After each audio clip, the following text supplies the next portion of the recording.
DAW.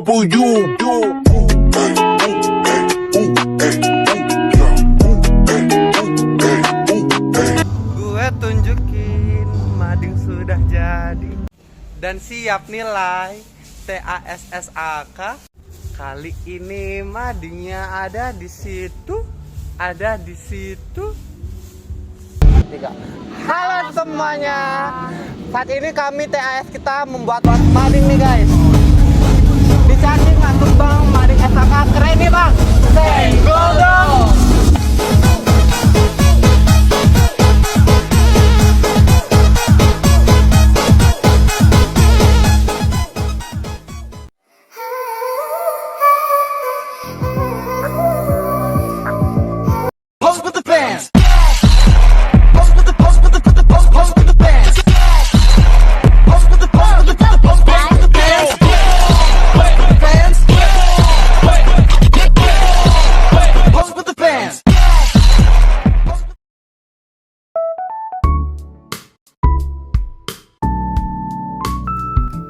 Shalom, perkenalkan nama saya Clara Tania Wesak dengan NIM 712024-028.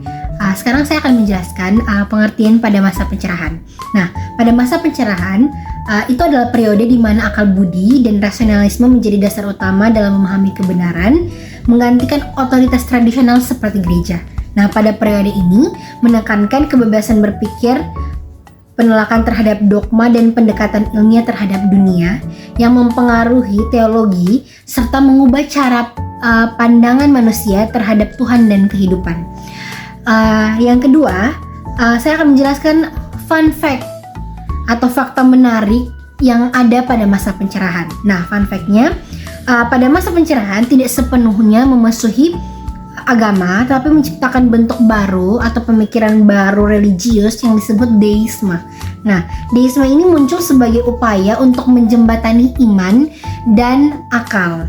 Nah, deisme percaya pada kebenaran Tuhan sebagai pencipta, tetapi dia menolak campur tangan Tuhan dalam dunia setelah penciptaan.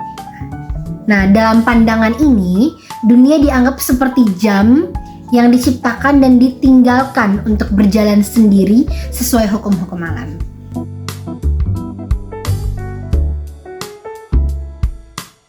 Selamat teman-teman, perkenalkan nama saya Igede Nufradela Widianto dengan NIM 712024-050.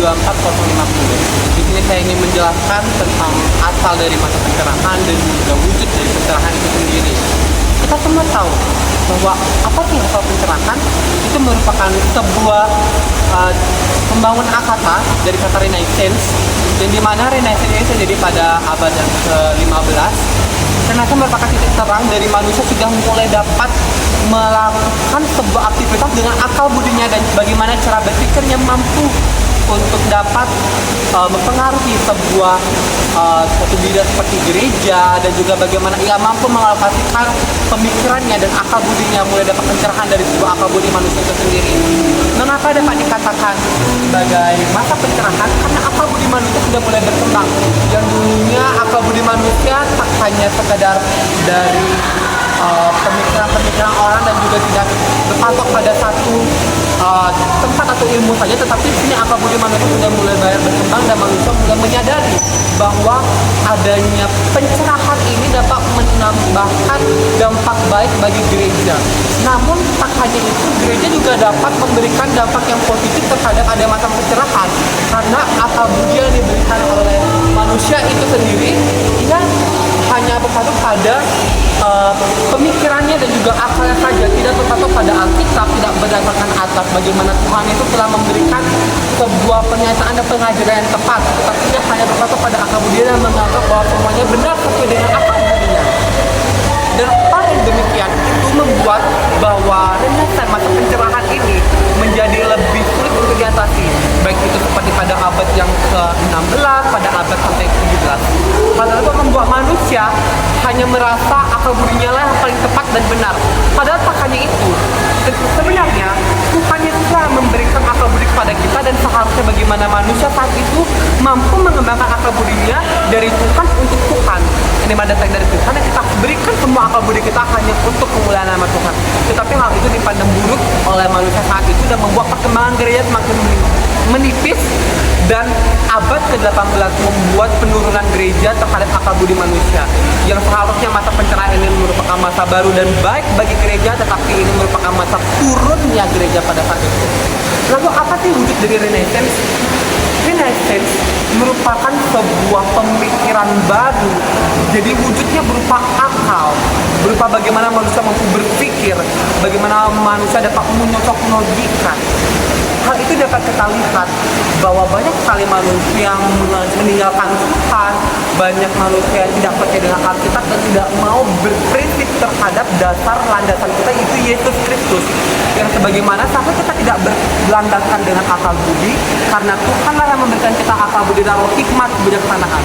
Bukan bagaimana kita mampu mengatasi akal budi kita dan kita melakukan semena-menanya, tetapi seharusnya akal budi itulah yang menjadi dasar kita untuk dapat berdasarkan terhadap Alkitab, terhadap ajaran Kristus yang tepat dan benar. Itulah wujud Renaissance. Mungkin sekian dari pernyataan saya terkait dengan asal dari pencerahan dan juga wujud dari pencerahan itu sendiri. Sekian dari pernyataan saya ucapkan terima kasih.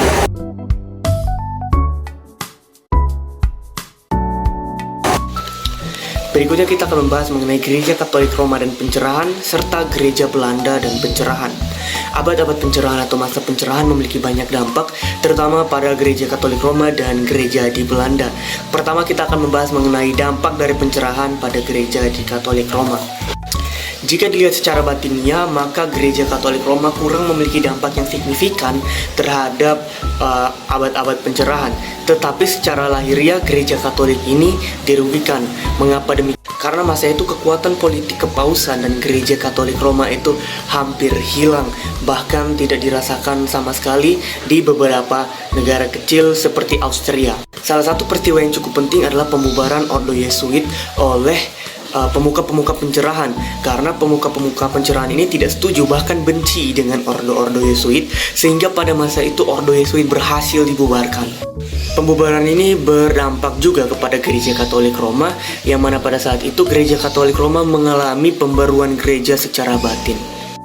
Dan pada tahun 1773 Ordo Yesuit akhirnya dibubarkan untuk selama-lamanya di beberapa negara.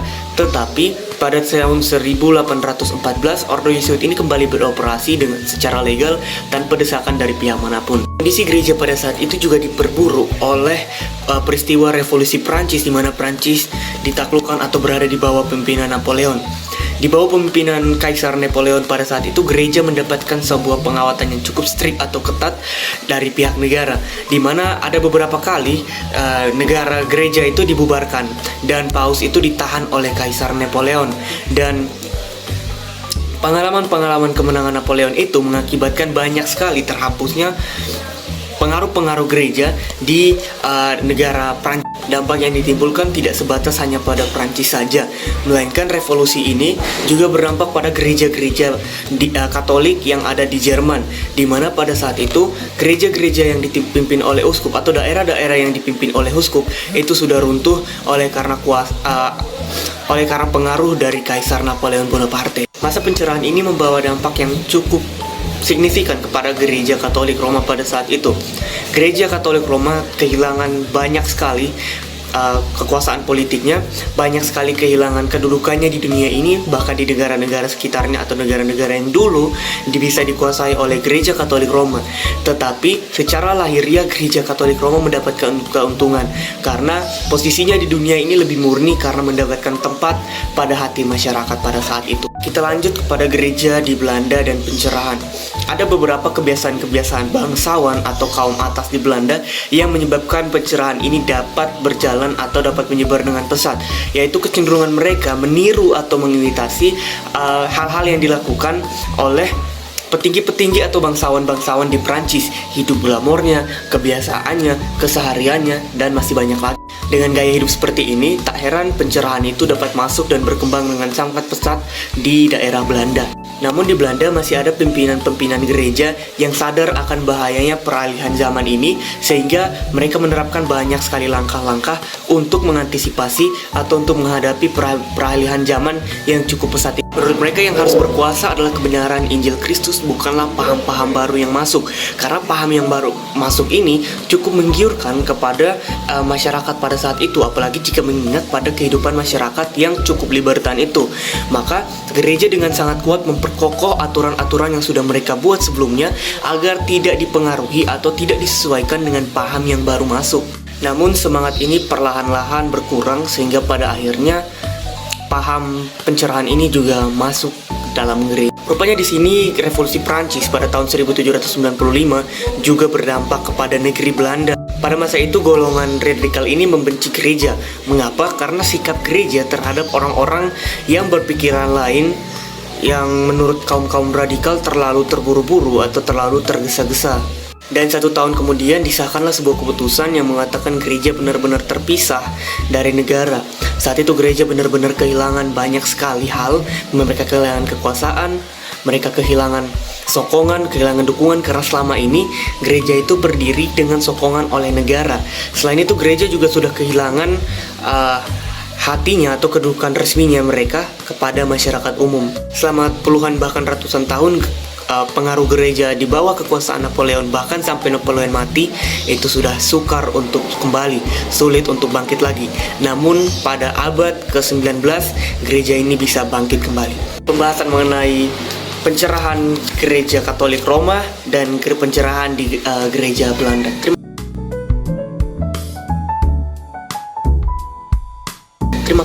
Lalu untuk materi selanjutnya adalah tentang untung rugi pencerahan bagi gereja. Materi ini buat saya cukup menarik teman-teman, karena ternyata ada juga bagian untung serta ruginya masa pencerahan bagi gereja. Baik, kita mulai aja secara singkatnya ya penjelasan ini. Pada awal abad ke-19, posisi gereja mengalami perubahan signifikan dibandingkan dengan 1 abad sebelumnya. Meskipun ada alasan untuk bersedih, karena gereja tampak kurang memahami amanat dan tugasnya selama masa pencerahan, serta menghadapi sekularisasi dan pemisahan antara gereja dan negara akibat perubahan, yaitu revolusi di Eropa. Ada juga alasan untuk bersyukurnya. Nah, pemisahan ini mengurangi risiko teokrasi, yang dimana gereja yang dulu itu sangat terikat pada kekuasaan dunia, sekarang sudah mulai terbebas, dan memberi gereja kesempatan untuk berkembang sesuai dengan wujud sejatinya. Gereja kini dapat memberitakan Injil dengan lebih bebas, meskipun tantangan tetap ada. Pada abad ke-18 menandai kesadaran baru seperti bahwa umat Tuhan itu adalah minoritas di tengah dunia yang sering memusuhi atau mengabaikan Allah dan firman-Nya. Dengan kesadaran ini, gereja dapat menentukan sikap yang lebih baik terhadap dunia. Shalom semuanya, perkenalkan nama saya Michael Octavianus Alcantara dengan NIM 712024-001. Lalu saat ini saya akan menjelaskan materi singkat dengan judul Kisah Pencerahan. Pencerahan itu lahir di Belanda dan dikenal sebagai tempat toleransi terhadap berbagai pemikiran rohani dan perlindungan bagi para pemikir revolusioner seperti Descartes dan juga Spinoza.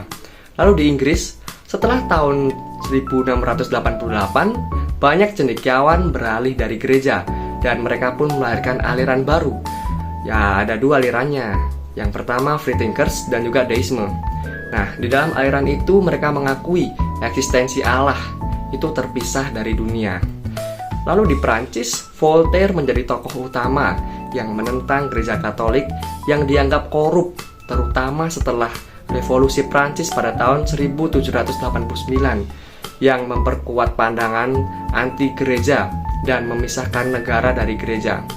Serta di Jerman, pencerahan bersifat lebih moderat teman-teman, dan hal ini didukung oleh Raja Frederick Agung yang menjunjung tinggi tentang toleransi. Menjelang tahun 1800, muncullah sebuah idealisme Jerman yang menekankan pentingnya perasaan dan perkembangan sejarah, meskipun terkadang mengarah pada pendewaan manusia.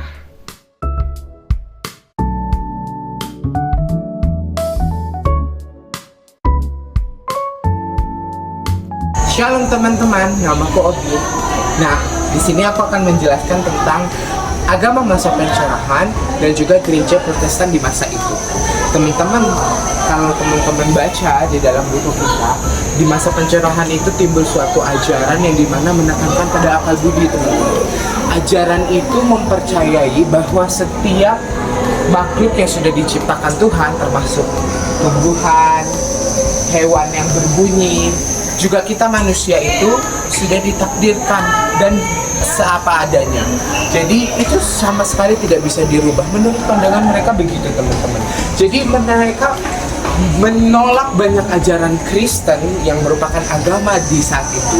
Nah, sehingga orang-orang Kristen banyak memahami ajaran Kristen itu dengan menggunakan akal budi, karena penekanan ajaran mereka adalah akal budi. Sampai teman-teman tahu, di masa itu timbul suatu pengadilan yang namanya pengadilan akal budi. Nah, hubungannya apa sih dengan gereja Protestan di masa pencerahan?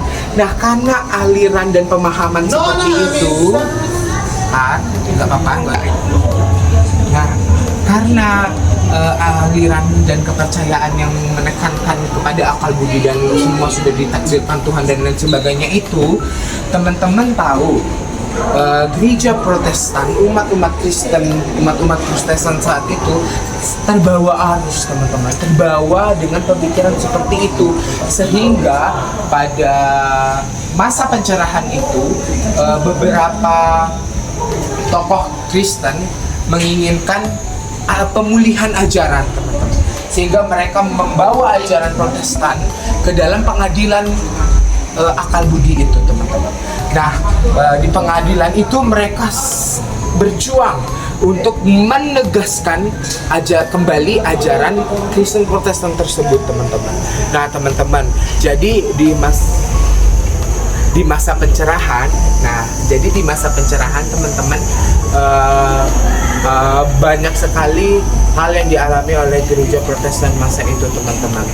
Termasuk setelah umat-umat yang awalnya mengalir dan tersurut oleh ajaran itu kembali, teman-teman. Jadi melalui beberapa tokoh agama, melalui beberapa tokoh gereja Protestan, ajaran itu pun pulih.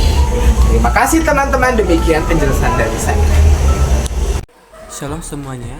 Pada hari ini kelompok kami membuat sebuah mading dengan judul Mapan, yaitu Masa Pencerahan. Mading Mapan ini kami isi dengan beberapa peristilan, lebih tepatnya seperti vintage, yang dimana vintage ini lebih berfokus pada zamannya, yaitu pada zaman Belanda, dan dimana Belanda itu masuk ke kawasan Eropa, sehingga kita membuat seperti vintage. Di mading kami juga terdapat lampu-lampu, karena biar sesuai dengan judulnya itu pencerahan, jadi biar ada cerah-cerahnya dikit gitu loh. Terus di atas merupakan baling-baling.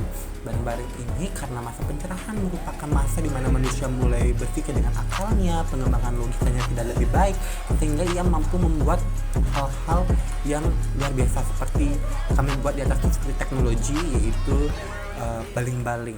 Dan di sini kami juga isi beberapa materi kami seperti pengertian, seperti wujud pencerahan, seperti gereja Belanda dan masa pencerahan itu, seperti kisah pencerahan, fun fact pencerahan, dan masih banyak pengertian lainnya. Tujuan kami membuat mading ini supaya kami dapat terus mengingat pelajaran FAK untuk semester 1 hari ini. Ya, sekian dari kelompok kami, kiranya Tuhan Yesus memberkati. Terima kasih.